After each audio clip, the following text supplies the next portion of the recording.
로마서 8.5절 우리 목소리를 함께 읽겠습니다. 함께 읽죠. 시작.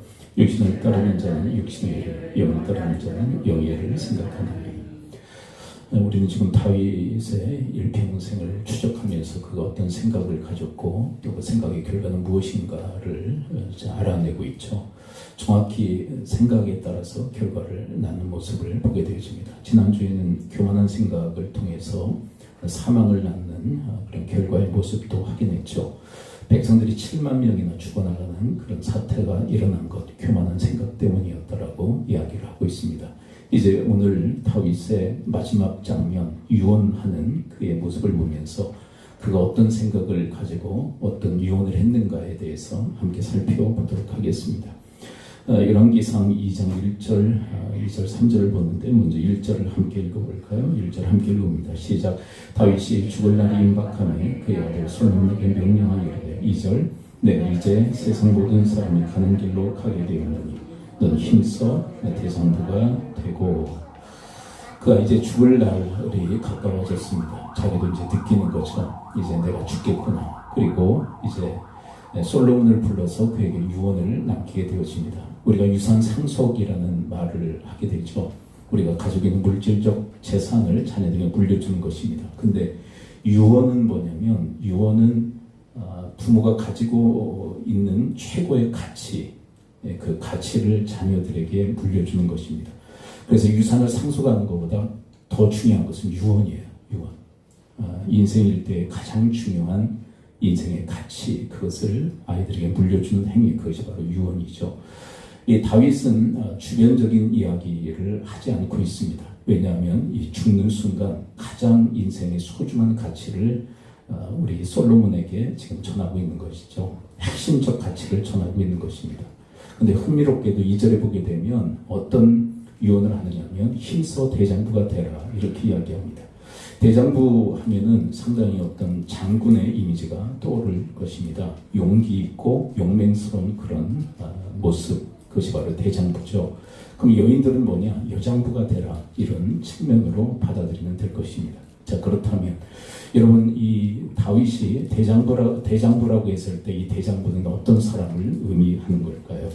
3절을 함께 보면 이 대장부는 어떤 사람인지 그 구체적 내용이 언급되어지고 있습니다. 대장부 어떤 사람이죠? 3절 함께 읽습니다. 시작. 내 하나님 여호와의 명령을 지켜 그 길로 행하여 그 법률과 계명과 율례와 증거를 모세의 율법에 기록된 대로 지키라. 그러면 내가 무엇을 하든지 어디로 가든지 형통할지라. 여러분, 다윗이 생각했던 대장부는 어떤 모습일까요? 이 본문 상반에 이렇게 기록되어 있죠. 내 하나님 여호와의 명령을 지키는 자. 여러분, 하나님의 명령을 지키는 자가 대장부다. 여러분, 하나님 명령을 행하는 자가 여장부인 줄을 믿습니다. 바로 명령 지켜 행하는 바로 그 사람. 그 사람이 하나님 보시기에 대장부요 여장부이다 라고 칭하고 있는 것이죠. 여러분, 이런 측면에서 다윗은 대장부의 인생을 살았다 해도 과언이 아닐 것입니다. 대부분의 인생을 하나님의 명령을 지켜 행했던 그런 삶을 살았던 그 대표적 인물이 다윗이죠. 대장부죠. 자, 그런데 어떤 때는 육신의 생각, 그것을 통해서 칠계를 범하고 살인죄까지 범했을 때는 쫄장부였죠. 그렇죠? 그가 한때 대부분은 하나님의 말씀대로 살았지만 한때 육신의 생각을 통해서 칠계 간음죄를 범하고 살인죄까지 범했을 쫄장부죠. 그리고 지난주에 교만한 생각을 통해서 백성들 7만 명을 죽게 만들었던 그 당시에도 쫄장부입니다. 왜 그럴까요? 하나님의 명령을 행하지 않았고 교만을 떨었고 육신의 생각을 했기에 쫄장부의 인생을 산 것입니다. 자, 그렇지만 그의 대부분의 인생은 대장부의 인생이었죠. 하나님 말씀대로 그렇게 행하고 지켰던 인생, 바로 그런 삶을 본받을 것을 지금 솔로몬에게 이야기를 하고 있습니다. 자, 그런데 이게 다윗과 반대되는 인물 하나가 있죠. 이 다윗보다 먼저 왕이 된 인물, 그 사울이죠. 근데 사울의 인생 전반을 보게 되면 대부분의 삶이 쫄장부예요. 쫄장부의 인생. 하나님 명령을 들었지만 그 명령을 지켜 행하지 않는 사울의 모습. 여러분, 대표적 사건이 아말렉 진멸 사건 아닙니까? 다 진멸해라. 근데 백성들의 이야기를 듣습니다. 가치 있는 것은 남겨서 하나님께 제사 드립시다. 그래서 사무엘을 통해서 책망받은 메시지가 뭐죠? 순종이 제사보다 낫다. 순종이 제사보다 낫다. 순종치 아니하는 사울에게 내리시는 하나님의 책망의 메시지예요. 여러분, 사울의 대부분의 인생은 쫄장부의 인생을 살았음을 이야기를 하고 있는 것이죠. 여러분, 우리 인생도 마찬가지입니다.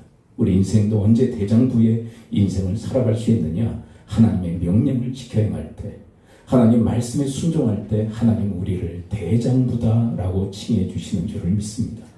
여러분, 그런데 이 본문의 표현을 보게 되면 아주 흥미로운 표현이 되어져 있어요. 이게 뭐라고 표현되어져 있냐면 하나님의 말씀이라고 표현되어져 있지 않고 어떻게 표현되어져 있죠? 자, 한번 직격까지 함께 다시 한번 읽어볼까요? 시작. 내 하나님 여호와의 명령을 지켜. 여러분, 말씀을 뭐라고 표현하고 있어요? 명령이다 라고 표현하고 있어요. 우리 주 예수 그리스도, 우리 주 하나님께서 내리시는 명령, 이것은 지켜도 되고 안 지켜도 되고가 아니라 반드시 지켜야 되는 명령이다. 하나님 말씀은 명령인 줄을 믿습니다. 그런데 우리 시대에 많은 그리스도인들이 명령을 따라 행하지 않습니다. 그리고 어디에 숨느냐 하면 성경 공부 뒤에 숨어요. 이건 제 얘기가 아니라 홍정길 목사님이라고는 우리 교계의 아주 유명한 원로 되시는 목사님의 이야기. 우리 한국교회는 자꾸 성경 공부에 몰입해 있다. 성경 공부 나쁜 거 아니다. 성경 공부를 통해서 하나님의 뜻을 깨닫는 일 귀한 일이다. 그런데 성경 공부만 하고 있다는 것. 여러분, 이 성경 66권을 다루는 성경 프로그램이 여러 가지가 있습니다. 저도 그걸 다 섭렵했습니다. 그렇다면 그 여러 성경 공부 프로그램을 성도들도 함께 섭렵했다는 거예요. 그런데 정작 이 하나님의 명령을 지키진 않아요. 그러니까 이런 거나 마찬가지예요. 여러분, 군대 조직이 있는데 상사가 명령을 내려요. 명령을 내렸더니 부하가 그 명령을 연구만 하고 있는 거예요. 그걸 지키진 않아요. 여러분, 연구의 목적, 성경 공부의 목적은 지키는 것인데 연구에만, 공부에만 지금 머물러 있다는 것입니다. 여러분, 현재는 어떨까요? 현재의 그 유행은 뭐냐면 이 필사하는 것입니다. 신구약 필사. 그래서 기독교 매장을 가게 되면 성경을 필사할 수 있는 노트가 마련되어 있습니다. 가죽으로 두툼하게 마련되어 있어요. 그리고 각 교회마다 필사가 유행처럼 번지고 있어요. 그런데 지키진 않아요. 여러분, 이런 거나 마찬가지죠. 아까 말씀드린 것처럼 상사가 명령이 있어요. 그걸 받아 적어요. 또 받아 적어요. 그리고 반복돼서 받아 적어요. 그런데 지키진 않아요. 뭔가 문제죠. 뭐가 심각한 문제가 지금 발생하고 있는 거예요. 그럼에도 불구하고 우리는 왜 이 심각한 문제를 잘 모르느냐? 내가 공부하고 있으니까 됐다고 생각하는 거예요. 그리고 내가 이 하나님 말씀을 필사하고 있기 때문에 됐다고 생각하는 거예요. 근데 하나님은 뭐라고 이야기하시느냐면 내 말은 명령이야. 명령이야. 공부도 좋지. 필사도 좋지. 그런데 그 말씀을 지켜 행하라 라고 이야기하십니다. 여러분들이 성경을 공부하시는 거 좋은 일입니다. 필사하시는 분도 계실지 모르겠어요. 근데 필사에 대해서 제가 뭐라고 하는 게 아니에요. 어떤 분들은 이런 류의 이야기를 하면 꼭 시험 드시는 분들이 계시더라고요. 자기를 친다고. 근데 이게 치는 목적이 아니라 더 나가시라는 거예요. 여러분, 공부하시는 분이 계시다면 이제 지킬 수 있게 되기를 축원을 드립니다. 필사하시는 분들이 계시다면 이제 그 명령을 지켜 행할 수 있게 되기를 축원을 드립니다. 여러분, 성경은 이렇게 이야기하잖아요. 성경을 열심히 공부한 자를 대장부다 이렇게 얘기하지 않습니다. 그리고 성경을 필사하는 사람, 열심히 필사하는 사람을 대장부라고 얘기하지 않습니다. 성경은 이렇게 말씀하십니다. 명령을 지켜 그 길로 행하는 자, 그를 대장부라 하나님께서 일컬어 주시는 줄을 믿습니다. 그렇다면 여러분, 이건 남녀노소 가릴 것 없이, 남녀노소 가릴 것 없이 우리가 말씀을 지켜 행할 수 있다면 여러분들이 시간을 내서 공부하고 또 필사를 하는 시간이 비록 모자란다 할지라도 그냥 명령 듣고 지킬 수만 있다면 그것이 바로 하나님께서 우리에게 바라시는 뜻인 줄을 믿습니다. 여러분, 예수님의 유언의 말씀에도 동일한 메시지가 기록되어 있습니다. 마태복음 28장 19절 20절에 보게 되면 예수님의 유언이 기록되어져 있죠. 대위임령, 그리고 지상 명령이라 일컬음을 받는 제자들을 향한 예수님의 마지막 유언, 그게 뭘까요? 19절 20절 함께 읽어볼까요? 그러면 다윗의 유언과 맥을 같이 하는 부분을 발견할 수 있습니다. 19절 20절 함께 읽어봐요. 시작. 그러므로 너희는 가서 모든 민족을 제자로 삼아 아버지와 아들과 성령의 이름으로 세례를 베풀고 너희에게 분부한 모든 것을 가르쳐 지키게 하여 볼지어다 내가 세상 끝날까지 너희와 항상 함께 있으리라 하시니. 여러분, 제자는 어떤 사람이죠? 제자는 어떤 사람이죠? 이 본문에서 아주 중요하고 명확하게 제자를 정의하고 있습니다. 제자는 어떤 사람입니까? 가르치만 받는 사람입니까? 여러분, 제자는 어떤 사람이에요? 제자 삼는 가장 중요한 그 절차 중에 한 절차가 이것이라고 얘기하고 있어요. 색을 달리에 표현되어져 있죠. 가르쳐 지키는 바로 그 사람. 여러분, 가르침 받은 대로 지키는 사람이 제자인 줄을 믿습니다. 그렇다면 퀴즈를 한번 내드릴까요? 가르침만 받는다면, 배우기만 한다면 이 사람은 제자일까요? 학생일까요? 저는 결코 어려운 질문을 하지 않습니다. 자, 가르침만 받고 그리고 배우기만 한다면 이 사람은 제자입니까? 학생입니까? 학생이에요. 그래서 아까 이야기한 그 홍정길 목사님이 강력하게 우리 한국교회에 대해서 이야기하시는 게 뭐냐면 학생들을 너무 많이 배출하고 있다는 거예요. 학생들만 가르치기만 한다. 배우기만 한다. 그래서 수많은 학생들이 배출되어졌지만 제자는 진정 태어나지 못하고 있다. 여러분, 아까 다윗이 유언했던 그 유언의 내용이나 예수님의 이 유언의 말씀이나 맥을 같이 하고 있는 거예요. 가르쳐 지키게 하는 것.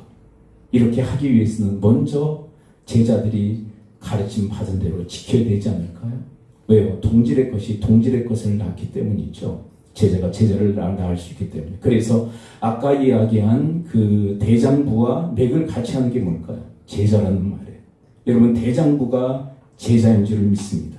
제자가 대장부예요. 네, 이건 맥을 같이 하는 거예요. 그런데 쫄장부는 하나님 말씀을 듣고도 지키지 않는 사람. 쫄장부다라고 성경이 이야기를 하고 있어요. 네, 기분 나빠도 어쩔 수 없어요. 말씀을 공부만 하고 필사만 하고 앉아있다면. 근데 우리는 착각에 자꾸 빠져요. 성경 공부 많이 했으니까 난 대장부야.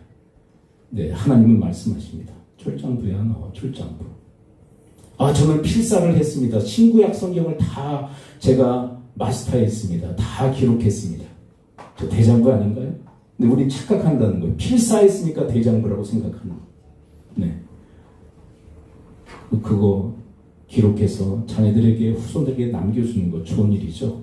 근데 저는 가장 중요한 것은 말씀을 지켜 행하는 삶의 모험이 우리 자녀들에게 영향을 미치지 필사한 성경이 아이들에게 영향을 미친다고 저는 생각하지 않아요. 여러분, 필사를 많이 하고 그리고 그것을 자랑하며 자기를 대장부라고 생각하는데 성경의 척도는 뭐냐면 대장부 아니다라고 얘기하세요. 여러분, 하나님 말씀을 여러분들이 가르침을 받고 지키는 하나님의 대장부들이 되실 수 있게 되기를 축원을 드립니다. 자, 다윗의 유언, 예수님의 유언, 그 다음에 유대인들의 유언이 있어요. 아까 영상으로 보았던 그 말씀인데 쉐마의 말씀이 이스라엘 백성들, 유대인들이 자녀들에게 남기는 유언의 메시지입니다. 6장 4절부터 9절까지 한 달이며 함께 읽어볼까요? 이것이 이스라엘 백성들이 자녀들에게 주는 유언의 중요한 핵심입니다. 4절부터 9절 함께 읽어봐요. 시작. 이스라엘아 들으라. 우리 하나님 여호와시니 너는 마음을 다하고 뜻을 다하고 힘을 다하여 내 하나님 여호와를 사랑하라. 오늘 내가 내게 명한 이 말씀을 너는 마음에 새기고 내 자녀에게 부지런히 가르치 집에 앉았을 때든지 길을 갈 때든지 누워있을 때든지 일어날 때든지 이 말씀을 강론할 것이며 너는 또 그것을 내 손목에 메어 표를 삼으며 내 미간에 붙여 표로 삼고 또 내 집 문설주와 바깥문에 기록할지니라. 근데 이게 왜 유언의 말씀이라고 얘기하느냐면 여러분, 신명기는 가나안 땅에 들어가기 전에, 자, 가나안 땅에 이제 들어가게 됐어요. 때가. 근데 마지막 유언의 메시지로 모세가 신명기를 이스라엘 백성들에게 전해요. 모세의 유언이에요, 신명기가. 근데 이 신명기의 핵심 중에 핵심이 몇 장, 몇 절? 오늘 본문이에요. 오늘 본문. 신명기는 모세의 유언의 말씀입니다. 이스라엘 백성들이 이제 가나안 땅에 들어가게 돼 40년의 광야 생활을 끝내고 가나안 땅에 들어가요. 근데 그 가나안 땅에 들어가는 이스라엘 민족을 향해서 이제 죽음을 맞게 된 모세가 유언처럼 남긴 메시지가 신명기예요. 근데 그 신명기의 핵심 중에 핵심이 바로 신명기 6장 4절부터 9절입니다. 근데 유대인들의 전통이 있어요. 유대인들이 이제 숨이 넘어갈 무렵에 자녀들을 모으고 유언의 말씀을 전합니다. 말씀을 유언으로 남겨요. 근데 그 핵심이 뭘까요? 이렇게 유언한다고 그래요. 쉐마 이렇게. 그러면 자녀들이 다 알아듣는데. 왜요? 이 말씀을 평소에도 가르쳤거든요. 부모들이. 평소에도. 들으라 이스라엘아 들으라. 이 들으라라고 하는 것이 쉐마예요. 근데 아까 영상을 보았듯이 들으라는 것은 단순히 귀로만 듣는 것이 아니라 행하는 것까지 함께 동반된 언어라는 말씀을 드렸잖아요.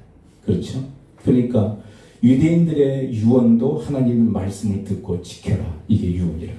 쉐마. 여러분들도 언젠가 하나님이 부르실 때 자녀와 손들을 모아놓고 쉐마 하실 수 있게 되기를 축복합니다. 애들이 못 알아듣는다. 그 못 알아듣는 이유가 있어요. 평소에 안 가르쳤기 때문에. 평소에 뭐예요? 쉐마가 뭐예요? 근데 이스라엘 백성들은 특이한 게 뭐냐면 마지막 유언의 메시지로도 쉐마를 전하지만 평소에도 가르치는 메시지가 쉐마예요. 쉐마. 그래서 이스라엘 백성들 그 문을 이렇게 여닫는 데를 보게 되면 이 조그만 이런 각 같은 게 이렇게 부착이 되어져 있어요. 우리 집에도 그것을 그 이스라엘 성지순례하면서 하나 사와서 붙였어요. 이게 뭐냐면 거기에 뭐가 들어있냐면 이 쉐마 말씀이 들어있는 거예요. 그래서 그것을 붙잡고 방에 들어가요. 집에 들어가요. 그리고 차에도 그게 있어요. 그러니까 자녀들이 그걸 보면서 거기에 들어있는 말씀을 기억하게 만드는 거예요. 그리고 그들은 이 미간에 뭐 각같이 생긴 것을 이렇게 부착을 합니다. 이제 어떤 그 전례 행사 때마다 이것을 부착을 해요. 근데 거기에 각 같은 곳에 뭐가 담겨져 있을까요? 이 말씀이 들어있는 거예요. 그리고 손목에도 이렇게 감게 되어 있어요. 팔찌와 같이. 근데 거기에도 어떤 말씀이 새겨져 있을까요? 이 쉐마의 말씀이 담겨져 있는 거예요. 그러니까 일상생활 가운데서도 계속 이 쉐마 말씀을 가르치고 유언의 메시지로도 이 쉐마를 가르치는 거예요. 말씀을 듣고 행하라. 쉐마. 여러분 우리의 평소의 가르침도 이 쉐마일 수 있게 되길 바라고 그리고 마지막 유언도 쉐마일 수 있게 되기를 축원을 드립니다. 이것이 바로 우리 믿음의 선진들의 유언의 메시지였어요. 예수님도 그리고 유대인들도 동일하게 하나님 말씀을 듣고 지키라고. 그러면 형통케 되리라고. 여러분 이런 인생 가운데 하나님께서 형통의 복을 허락해 주실 줄을 믿습니다. 근데 본문에서 이 형통이라고 하는 것은 모든 것이 그냥 평탄하게 잘 된다는 그런 의미이기보다 하나님이 늘 함께 하시며 하나님이 기쁨으로 함께 하시는 그런 인생. 그것을 형통이라고 얘기합니다. 근데 이 형통의 대명사와 같은 사람이 누구냐면 요셉이에요. 요셉이 노예로 팔립니다. 그리고 보디발의 가정의 종이 되죠. 근데 형통하였다라고 표현되어 있어요. 그리고 억울한 누명을 쓰고 감옥에 갇힙니다. 근데 형통하였다라고 표현되어 있습니다.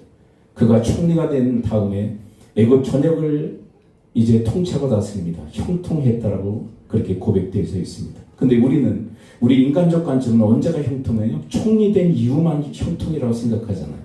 종이 되었을 때, 노예가 되었을 때, 그리고 감옥에 갇혔을 때는 형통이라고 생각하지 않습니다. 그런데 하나님이 보시는 관점이 뭐냐면 올 형통이라고 얘기하십니다. 모두가 형통. 왜 그러냐면 하나님께서 그와 기쁨으로 동행하셨기 때문에 그래요. 하나님이 그와 기쁨으로 동행하시는 인생, 그것을 형통이라고 이야기하십니다. 왜 그와 함께 동행하셨을까요? 기쁨으로. 그것은 그가 대장부였기 때문에. 대장부. 요셉은 진정한 대장부의 하나님 말씀을 듣고 지키는 쉐마의 인생을 살았던 그의 인생과 하나님의 기쁨으로 동행하시는 삶을 살았습니다. 여러분 우리와 일평생 세상 끝날까지 주님은 함께 동행하실 것입니다. 근데 그분이 어떻게 동행하실 것인가? 우리가 늘 하나님의 마음, 주님의 마음을 불쾌하게 해드리고 동행할 수도 있어요. 기분 나쁘게 동행의 삶을 살아갈 수도 있고 동행하시는 주님의 마음을 기쁘시게 해드리며 동행할 수 있어요. 근데 뭐가 형통이냐면 주님의 마음을 기쁘시게 해드리면서 하는 동행을 성경은 형통이라고 이야기하는 거. 그 사람은 어떤 사람이에요? 말씀을 듣고 지키는 쉐마의 사람. 바로 그 사람이 바로 주님과 형통의 인생을 살아가는 자인 줄을 믿습니다. 자, 오늘 본문 다시 4절, 5절, 6절을 볼까요? 그렇다면 자녀들에게, 아니 우리 믿음의 권속들에게 우리는 뭘 가르쳐야 될까요? 뭘 가르치라고 얘기할까요? 다른 내용들을 보게 되면 구체적 내용은 언급되어져 있지 않지만 오늘 본문 쉐마의 유대인들의 그 유언의 말씀에는 무엇을 가르칠 것인가에 대한 구체적 내용이 언급되어져 있습니다. 4절, 5절, 6절 함께 읽어볼까요? 시작. 이스라엘아 들으라. 우리 하나님 여호와는 오직 유일한 여호와시니 너는 마음을 다하고 뜻을 다하고 힘을 다하여 내 하나님 여호와를 사랑하라. 오늘 내가 내게 명하는 이 말씀을 너는 마음에 새기고. 여러분, 대표적 말씀, 여러분 부모가 먼저 마음에 새기고 먼저 듣고 지키며 자녀들에게 가르쳐야 될 대표적 하나님 말씀이 무엇이라고요? 하나님 사랑하라. 하나님 사랑. 이것은 구약 성경의 핵심뿐만 아니라 신구약 전체를 통틀어 내어놓을 수 있는 핵심 메시지예요. 핵심적 가르침. 다른 거 못 가르치더라도 다른 거 가르쳐야 되겠죠. 그런데 여기에서는 아주 핵심을 이야기하고 다른 거 못 가르치더라도 이건 가르치라는 거예요. 이건 왜? 이거는 성경의 핵심이기 때문에, 하나님 말씀의 가르침의 핵심이기 때문에, 이것은 주께서 우리에게 내리신 명령인 줄을 믿습니다. 이거 모르는 사람이 어디 있어요? 근데 자꾸 공부만 하고 있어요. 자꾸 필사만 하고 있어요. 지켜라, 지켜라. 여러분, 우리에게 왜 하나님 사랑을 요청하시는 걸까요? 그것은 하나님이 먼저 우리를 사랑하셨기 때문인 줄을 믿습니다. 내가 너희들을 먼저 사랑했어. 아들을 아끼지 아니하고 줄 정도로 내가 너희들을 사랑해. 정한영 씨라고 하는 나이 지금 원로 배우가 된 그런 정한영 씨가 어느 날 토크쇼에서 이런 얘기를 하더라고요. 자기 자녀 중에 한 아이가 어릴 때 죽었다는 거예요. 어릴 때 아기였을 때 죽었다는 거예요. 근데 사람들이 와서 위로하는데 전혀 위로가 되지 않더래요. 근데 대부분의 거의 99%의 사람들이 자기에게 위로하는 말이 어떤 멘트였냐면 잊어버리라는 거예요. 자꾸 잊어버려. 근데 여러분, 자꾸 잊어버리려고 하면 잊어지나요? 자꾸 기억나나요? 어떤 장미가 있습니다. 이 장미 자꾸 잊어버려. 그러면 자꾸 생각나요? 잊어버려요? 자꾸 기억나잖아요. 잊어버리라는 말이 위로가 안 되는 거예요. 근데 한 분이 와서 이렇게 얘기하는데 그게 위로가 되더래요. 어떤 말이냐면 잊지 마. 아니 99%의 사람들은 잊으라고 그러는데 위로가 되지 않는데 이 잊지 마라고 하는 이 말이 위로가 되더라는 거예요. 근데 왜 잊지 말라고 얘기했느냐면 인생에 있어서 가장 큰 고통을 가르쳐준 그 아이를 잊지 마. 뭐라고요? 인생을 살아가면서 너에게 가장 큰 고통을 경험하게 한 그 아이를 잊지 마. 그 죽음의 고통이 너에게 인생일 때 가장 큰 고통을 가르쳤잖아. 잊지 마. 근데 그게 위로가 되더래. 여러분, 우리가 결코 잊지 말아야 될 한 죽음이 있는 줄을 믿습니다. 그 죽음은 예수 그리스도의 죽음입니다. 십자가에서 그 모진 고통을 당하시며 죽으신 이유가 뭘까요? 우리를 위해서. 우리의 모든 죄악을 씻기시고 그 흘리신 피로 다 씻기시고 우리를 구원하시기 위해서 죽어주신 그 예수 그리스도의 그 죽음을 결코 잊지 않고 살아가는 자들이 우리 그리스도인들인 줄을 믿습니다. 그 그리스도의 그 사랑, 그 그리스도의 그 은혜를 기억하기에 우리는 그 사랑에 반응하여 우리도 하나님을 사랑하는 거예요. 여러분, 당신의 생명을 내어놓는 것보다 더 소중한 아들의 생명을 내어놓으셨다는 것은 그만큼 우리를 사랑하신다는 증거 아닐까요? 그 사랑을 받았기에 우리도 하나님을 마땅히 사랑해야 할 줄을 믿습니다. 그러면서 세 가지 방편을 우리에게 제시하죠. 신약 버전, 강령의 말씀으로 기록된 말씀은 달리 번역하고 있지만 그러나 똑같은 의미예요. 똑같은 의미들. 마가복음 12장, 마태복음 22장, 그리고 누가복음에서도 이 동일한 말씀을 번역하고 있는데 약간씩 차이는 있지만 동일한 메시지, 하나님을 사랑하라는 거예요. 어떻게 해요? 마음을 다하고 뜻을 다하고 힘을 다해요. 몇 가지가 좀 생략된 부분이 있죠. 목숨이라는 파트가 생략된 부분도 있지만 그러나 내용을 살피면 온전하게 다 나와요. 여러분, 무엇보다도 하나님을 마음 다해 사랑하는 이 사랑을 먼저 행하시고 자녀들 그리고 우리 후대에게 그리고 우리 믿음의 권속들에게 전수하는 여러분과 제가 될 수 있게 되기를 축원을 드립니다. 마음 다한다라는 것은 하나님 중심을 의미해요. 하나님 중심. 우리가 하나님 중심입니까? 이건 말로 되는 게 아니에요. 여러분 누가 내 마음의 중심에 있느냐? 그건 어떻게 체크가 되냐면 가장 소중히 여기는 것을 내 마음 중심에 두게 되어 있어요. 내가 소중하잖아요. 그러면 자기 중심이 돼요. 자식들이 가장 소중하잖아요. 자식들이 중심이 돼요. 돈이 가장 소중하잖아요. 돈 중심이 돼요. 그러나 이 마음을 다한다는 것은 하나님이 가장 소중하다는 거예요. 여러분 나를 위해서 독자 예수 그리스도마저도 아낌없이 주신 그 하나님을 가장 소중히 여기기에 하나님 중심의 인생을 살아갈 수 있게 되기를 축원을 드립니다. 내 중심센터에 하나님 모시고 살아가는 것, 이건 마땅한 일이다라고 성경은 우리에게 가르쳐주고 있는 거예요. 너의 중심에 누가 있냐? 뒷방 늙은이 취급하고 있진 않니? 예수 믿는 분들 안에는 다 하나님이 계세요. 근데 뒷방 늙은이 취급하고 있는 건 아니지. 인생의 대소사를 자기 혼자 다 결정해 놓고는 도와줘요, 도와줘. 내가 다 결정했으니까. 도와주기나 해요. 뭐라고 그러지 말고. 잔소리 그만하고. 그런 다음에 뒷방 늙은이 취급하는 거 아닐까요? 여러분, 여러분들의 인생 중심에 계시다면 그분과 늘 상의하며 그분과 늘 동행하기 위해서 힘쓰지 않을까요? 주님, 내 인생의 센터에 계신 주님, 내 인생을 살아가려고 하는데 어떻게 살아가야 될까요? 이 일은 어떻게 결정하고 이것은 어떻게 결단해야 될까요? 그걸 늘 상의하며 주님의 그 뜻에 귀를 기울이고 살아가는 자만이 저는 진정 하나님을 마음 다해서 사랑하는 자라고 생각해요. 근데 우리 크리스찬들의 삶의 이런 모습을 보게 되면 이미 다 결정했어요. 다 결정해서 통보식이 하나님 앞에 이렇게 결정했어요. 도와줘요. 그냥 힘주고 능력 주시고. 근데 하나님이 이 사람에게 힘 주시고 능력 주실 이유 하나도 없는 거예요. 왜? 지 마음대로 살겠다고 인생 계획을 짰는데.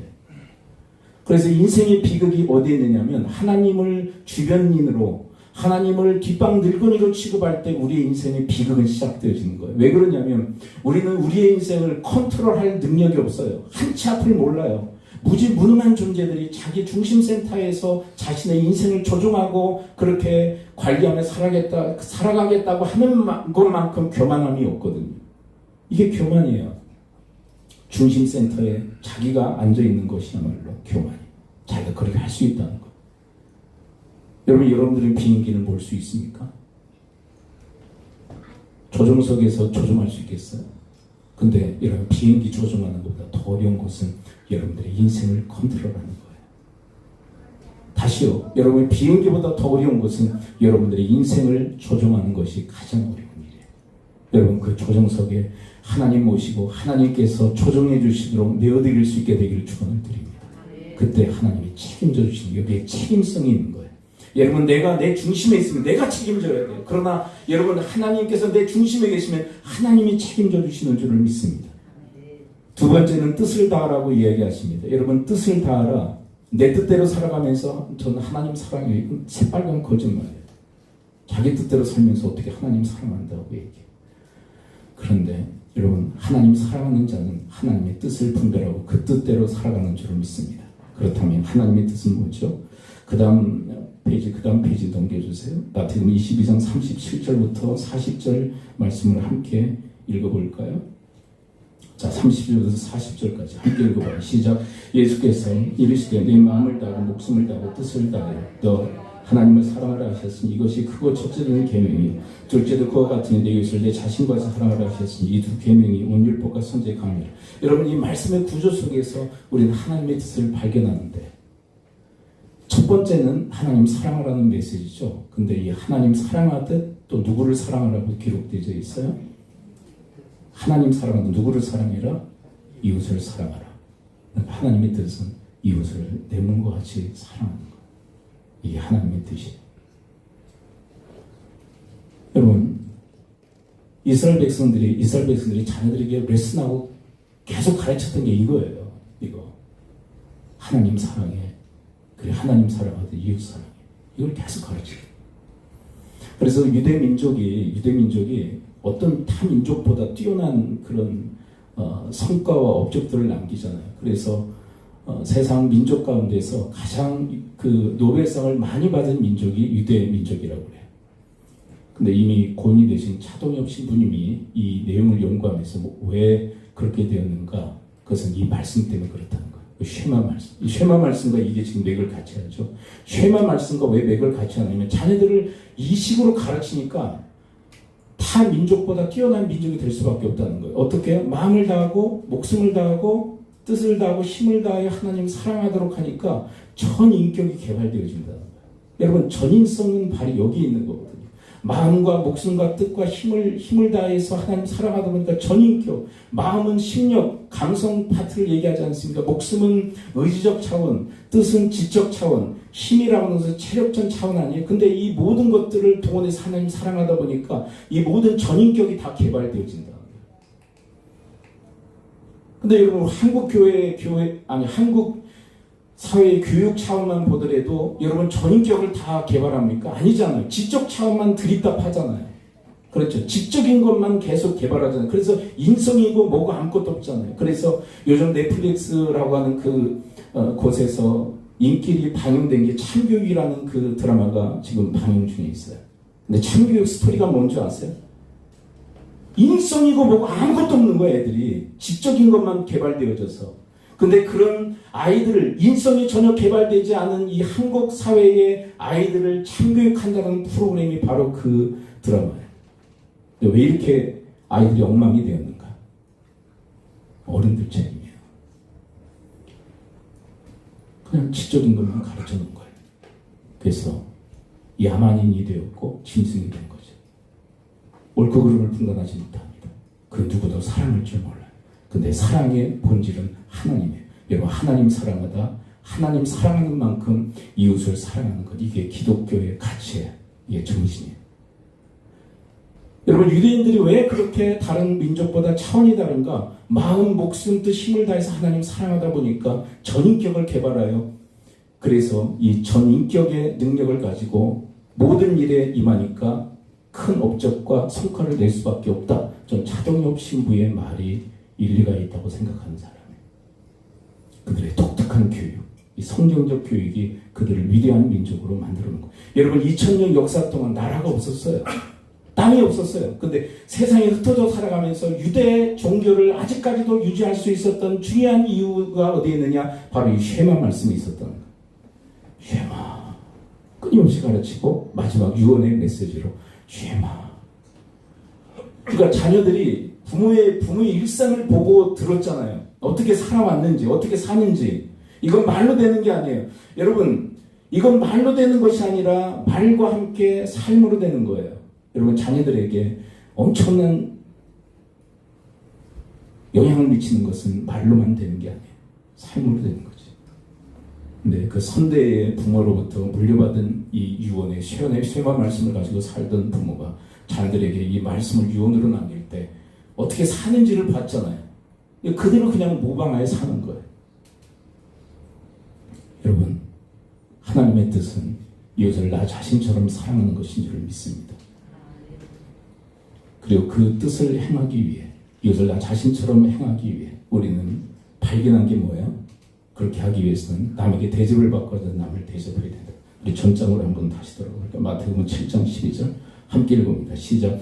그러므로 무엇인지 남에게 대접을 받고자 하는 대로 너희도 남을 대접하라. 이것이 율법이요 선지자니라. 여러분, 남에게 대접을 받고자 하는 건 자기 사랑이에요. 받고자 하는데 머물러 계시지 말고 받고자 하는 대로 대접하는 인생. 그래서 여러분들의 인생을 성숙으로 이끄는 그런 경제적 축복의 인생 되어지기를 축원을 드립니다.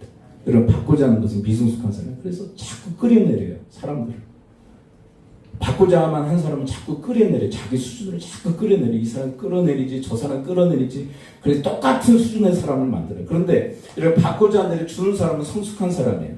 이 성숙한 사람은 다른 사람을 끌어올리는 줄을 믿습니다. 영향력이에요. 그런데 여러분, 아까 대장부라는 그 말에 중요한 그 원어적 의미가 뭐냐면 성숙이라는 말이 있어요. 대장부가 뭐라고요? 성숙이라는 의미예요. 또 다른 언어가 그 속에 담겨져 있는데 대장부라는 그 말에는 어른이라는 말이 담겨져 있는 거예요. 성숙, 어른, 동일한 의미죠. 여러분, 어떻게 우리는 성숙하고 어떻게 우리는 어른이 될 수 있을까요? 여러분, 남에게 대접을 받고 대접할 때 우리는 성숙한 어른이 되는 줄을 믿습니다. 우리 사회의 비극이 뭐냐면 어른이 없다는 거예요. 어른이 없어요. 어른이. 정치계 어른을 눈 씻고 찾아볼래야 찾아볼 수 없는 세상이 되어버렸어요. 그러나 그래서 희망은 교회에 있어요. 왜요? 이 말씀이 있기 때문에. 이 말씀이 살아 역동할 때 이 세상을 깨우고 세상을 살리는 역할을 교회가 감당하게 되어질 줄 믿습니다. 근데 교회는 뭐 하고 있느냐? 명령을 들었는데 연구하고 앉아 있어. 명령을 들었는데 쓰기만 하고 있어. 그것도 계속 반복적으로 지키진 않아. 지키지 않는 게 결정적 오류를 발생하고 있는 거예요. 지키지 않아요. 명령을 들었는데, 상사의 명령을 들었는데 공부만 하고 앉아 있어. 야, 너 뭐 하냐? 아, 연구하고 있습니다. 무슨 뜻인지 제가 연구하고 있습니다. 야, 다 그 오픈된 건데. 너 뭐 하냐? 예, 적고 있습니다. 적지 말고 그냥 가서 행해. 행해. 제가 어릴 때 상당히 좀 내성적이고, 지금도 내성적이지만, 지금도 내성적이고, 어릴 때는 큰 내성이었어요. 요즘은 그래도 조금 목사님들과 노예 총회 활동을 하면서 좀 많이 밝아졌어요. 근데 큰 내성이죠. 처음 아버지가 제 자전거를 사준 날이 기억이 나요. 근데 제 마음대로 그것도 못 샀어요. 왜냐면 남 얘기 듣다가, 그러니까 제 의견을 발표를 못하는 거야. 제가 사고 싶은 자전거가 있었어요. 근데 형들이 이거 사래. 지들이 사고 싶은 것 같은데. 근데 그 지들이 사고 싶은 게 뭐냐면 여성용 자전거예요. 근데 한창 중학교 때 제가 첫 자전거를 아버지가 사주셨는데 얼마나 예민한 나이입니까? 근데 형제들이 그러니까 그래, 그리고 샀어요. 가지고 다니지 못하는 거야. 창피해가지고. 제가 이제 커가지고 어떤 생각을 하냐면, 애들하고 뭔가를 구입하게 되고 뭔가를 하게 되면 내 의견을 관철하고 내 의견을 주입하기보다 그냥 애들이 결정했으면 좋겠더라. 네가 결정해. 네가 하고 싶은 거 네가 판단해서 해. 왜냐면 제가 그때 정말 바꾸자 했던 게 그거예요. 내 의견을 좀 들어줬으면, 내 판단을 좀 들어줬으면. 그럼 다 결정해가지고 그냥 통보식으로 이렇게 해라 저렇게 해라 그러니까 내성적인 사람이 그냥 따를 수밖에 없는 거예요. 근데 그걸 그냥 꽁하고 가지고 있으면 한이 되죠. 근데 그것을 바꾸자 하늘에 줄 수 있다면 그것은 사랑이 된다고 이야기해요. 여러분, 내가 바꾸자 하는 그 욕망, 욕심에만 머물러 있으면요, 그냥 욕심이며 욕망에 불과해요. 그러나 바꾸자 하늘에 줄 수 있다면 그 욕심과 욕망은 사랑으로 승화되어지는 역사가 있게 되어지는 줄 믿습니다. 그리고 슈마의 마지막 멘트가 뭐죠? 마음을 다하고 뜻을 다하고 힘을 다한다는 것은 하나님의 뜻을 위해서 최선을 다한 순종의 삶을 살 것을 얘기하십니다.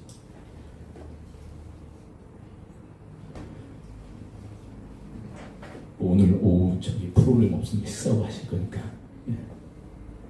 조금 오바되긴 했는데, 근데 이거는 유대인들의 이 교육의 이 모습은 그냥 부모가 주 핵심이죠. 부모가. 근데 유대 공동체는요, 유대 공동체는 어떤 좀 특성이 있냐면, 유대인들의 그 회당이 있어요. 회당. 그 회당은요, 이제 걸어서 갈 수 있는 그런 부분에 이렇게 만들어 놓고, 그러니까 아주 그 조항들이 아주 까다롭죠. 그래서 지역마다 회당이 있어서 그 지역에 이제 가족들이 함께 모여서 유대 이제 예배를 드리죠. 예배를 드리는데 부모의 몫이기도 하지만 유대인들은 어떤 그런 전통을 아직까지 지키고 있냐면 함께 책임져야 되고 함께 공동으로 그것을 감당하는 그런 시스템을 가지고 있어요. 그러니까 각 가정에서 책임지는 것은 기본이지만 함께 공동체적으로 모든 일, 이 자녀 교육의 이 문제까지도 함께 공동으로 책임지는 그런 전통이 있어요. 그래서 유대인들, 유대 사회에는 거지가 없다고 그러죠. 왜 그런지 아세요? 그 용납을 못하는 거. 거지를. 그래서 유대 공동체는 그 사람으로 하여금 자립하게 하고 일정 경제적 수준을 유지할 수 있도록 이끌어준다는 거예요. 뭐 이기적 집단 아니냐 뭐 그렇게 해석하시는 분도 있는데 꼭 그렇게 부정적으로만 볼 건 아니에요. 그럼 우리 교회가 우리 지난주에 참 저는 그런 얘기가 아니라 참 부담스러워요. 사실은 부모에게 책임이 있다는 이야기가 엄청 부담이죠, 부모들에게. 근데 오늘은 지난주에 이어서 얘기한다면 우리의 공통의 책임인 줄 믿습니다. 그러니까 아이들이 와서 부모만 보는 거 아니에요. 예배 드릴 때 누구도 봐요? 우리 다른 성도님들도 보잖아요. 어떻게 예배하는지. 그러니까 나 혼자로 끝나지 않아요. 우리는 한 몸으로 지체로 함께 한 몸이 되었기 때문에 서로가 서로에게 연결돼. 그래서 아프리카가요. 속담에 이런 말이 되죠. 한 아이를 키우기 위해서는 그 기억나십니까? 마을 전체가 다 필요하다. 그건 하나님의 부르심이기도 해요. 네. 기도하죠. 우리 시간 함께 말씀 붙들고 기도하기를 합니다. 우리 말씀 붙들고 기도할 때 이 다윗의 유언, 예수님의 유언, 그리고 유대인들의 이 전통의 유언을 저희들도 온전히 박제하시고 또 전할 수 있는 그런